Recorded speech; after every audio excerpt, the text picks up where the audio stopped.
ఇదేంటి ఇలా జరుగుతుంది, ఏమైనా జాతకాలు ఏమైనా బాగాలేదా, లేదంటే గ్రహాలు ఏమైనా అనుకూలించట్లేదా? వై మై ఈచ్ ఫిల్మ్ ఎక్కడ ఎందుకు ఫెయిల్ అయింది, ఈ సినిమా ఎందుకు పోయింది? ఇంకా ఎక్కువ ఫాస్ట్గా సినిమాలు చేయాల్సింది, లేదంటే ఇంకొక పాత ఏదో తీసుకోవాల్సింది అని అనిపించిందా ఎప్పుడైనా? ఆ సినిమాకి రైట్ టెక్నీషియన్స్ని లేకపోతే ద రైట్ క్యాస్టింగ్ ఇచ్చుంటే ఇంకా బాగున్నాం.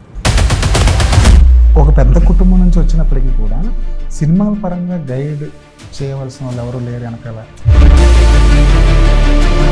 ఆ ర్యాప్ వాడడం అన్నది నాకు మొత్తం ఆ టీజర్కే ఒక కొత్త లుక్ వచ్చింది, కొత్త వైబ్ వచ్చింది.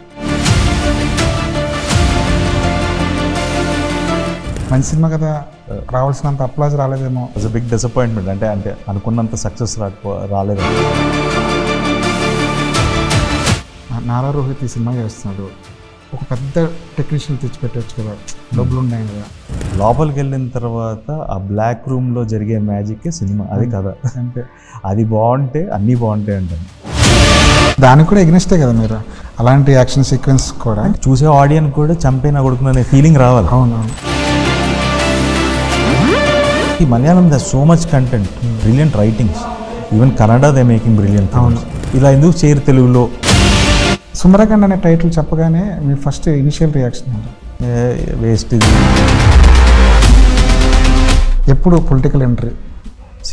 ఇవాళ ఉన్న సినారియాలో I'm only valued as Nara Rammurthy Naidu son and Chandrababu Naidu brother sun.